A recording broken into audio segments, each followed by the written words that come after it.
Note-taking applications, there are loads of them, and I mean loads. We recently did a best note-taking apps video, and as you can imagine, we didn't even fit all of them in that video. So we're doing some more note-taking apps that you might be interested in, and you can explore in this video. If you want to check out that last video, you can go here. You can subscribe as well. Naturally, you can hunt for over 100 different applications in the productivity space with note-taking apps on Toolfinder. So let's begin with our number one, which is Craft. Now, it's very much a documents application that rivals the likes of Google Documents in terms of its experience. You can create really gorgeous documents inside this application. However, more recently, they have been investing in features like daily notes and also the ability to connect up notes in your account. So you can use Craft as your note-taking experience, and a lot of people are. It's actually available through software subscription called SetApp, which you can find linked below. But Craft is a really interesting experience that allows you to take notes and also is much more like a documents experience. It works stunningly well on iOS, so it's worth considering if you're looking at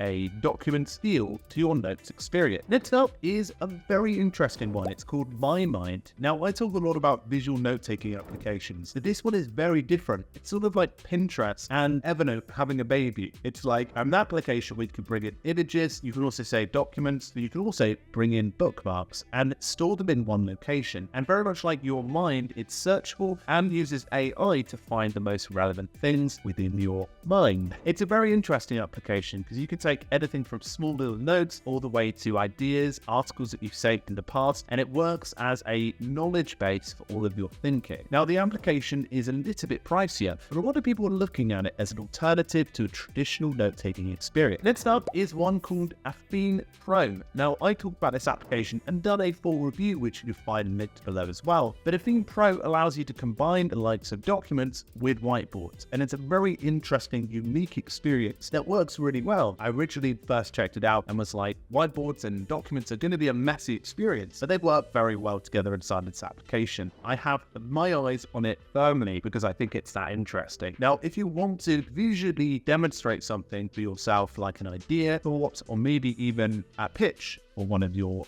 new projects at work, you can do it, but then have the document that lives separately. They work very nicely together, and it's well worth considering looking at AFFiNE Pro. It's also open source as well, which means that it's a little bit more secure than some of the other options on the market. Next up is one called xTiles, and it's really similar to Notion, sort of like a bit of a Notion copycat, because what it allows you to do is create a widget type experience to your productivity and organization. So you can add things like calendar, notes, to-dos, and even plan ahead using some of their database functions. Now, it will not give you the vast abilities of Notion, in my opinion, but it is an alternative to it, and it does have some layer of project management. And if you're somebody that maybe finds Notion a little bit too daunting because of the flexibility and customization, then this actually has a little bit more structure that you can share with other people as well. So an interesting alternative if you're hunting for Notion-like note-taking experiences. Next up is Anytype, and this is again an open source alternative and a very much a secure application because it's local first, and it also tries to really embody peer-to-peer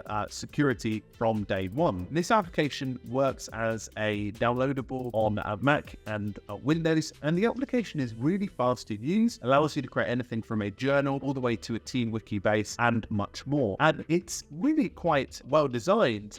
It works very similar to a PKM application, but combine it with Notion in that extent, and I think that's where Anytype sort of fits inside of this space. So are you a developer? Because this next one is probably suitable for you. It's called Acreom, and it is a developer-focused note-taking application, and it's a knowledge base. It's a way for you to capture ideas, break them down, and track progress on them. So it sort of combines linear with a note-taking application, allowing you to see even things that are in progress, issue tracking, and also connect up notes that are already in your account. So it's sort of like this knowledge base, but really designed for those who are in development. And it has a lot of sort of ways that you can mark up and mark down pages, allowing you to create really actionable pages and progress through them and keep them active and move them to different stages of the process as you track issues as a developer. So an interesting option if you're somebody that works in that realm. Next up is Zoho Notebook. And this one is sort of like Google Keep that is a little bit more pretty. It's an application that comes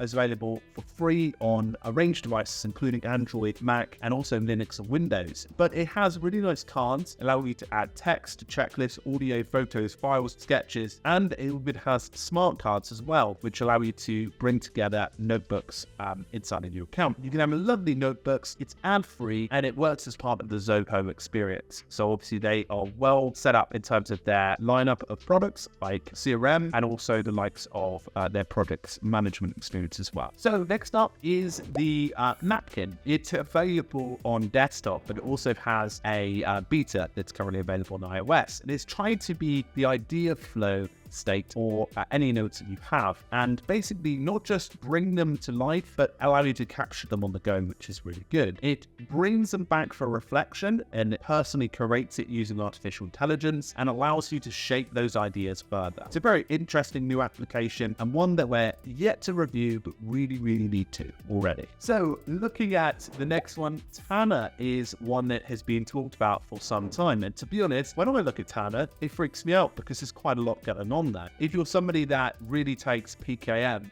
to the next level, then this application is going to be great for you. But they want to target not just people who are using PKM, but also for teams as well, for content creation as a way to build ideas and thoughts. So this application is really interesting and is weaving in artificial intelligence as co-creator type experiences. As things progress, I think this application is really well positioned. And finally, one called Mem Notes. Now, Mem has had a very tricky time over the last 6 months, dropping a lot of features and not really knowing where it's going from. And that's coming from me. I would invest in them actually, just to disclaim it before I do a review. But largely, Mem is an application that wants to combine artificial intelligence with note-taking. And they want to do this using a chat-based feature. So largely, you'll be able to communicate with your notes that you've added inside your Mem. More recently, I believe Thiago Forte did a video on his channel about Mem and the full capabilities of it in terms of the artificial intelligence chat. And it's very interesting to see how generative AI can be helpful for note-taking. But for me, I think it's an additional analytic application that really will flourish probably in the future. And its current state of time, I'm not sure what it is, but just a really powerful version of ChatGPT combined with your notes. So those were all of the notes I had on my list. If you're interested and want to share which note-taking app you use and why you use it, you can jump over to Toolfinder and review them now on Toolfinder if you did want to. But largely, feel free to talk in the comments about your note-taking app and why you love it. Subscribe to keep productive, and we will see you in a future video, and ideally help me find your favorite note-taking app in the future. And with votes, cheerio. Thank you very much for watching this video. If you enjoyed it, you can check out another video here on YouTube diving into productivity tools. But if you did want to, you can jump over to Toolfinder to discover any productivity tools, which will be linked here as well. We have a resource of over 250 productivity tools and growing. And naturally, there are reviews, insights, and much more. So do check it out below. But thank you very much for watching this video.